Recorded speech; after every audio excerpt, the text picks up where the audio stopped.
பரிமளா நீ சொல்லு. மாமனுக்கு கட்ட ஏமானுக்கு கட்ட தாப்பாள போடணும் டோய்.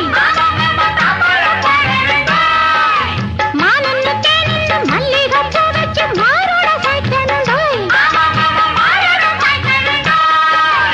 ஆம்பளதான் பெத்துக்கணும், ஆரிரரோ பாடிக்கணும், ஊருலகம் மிச்சும்படி வாணி என்ன வச்சுக்கணும்.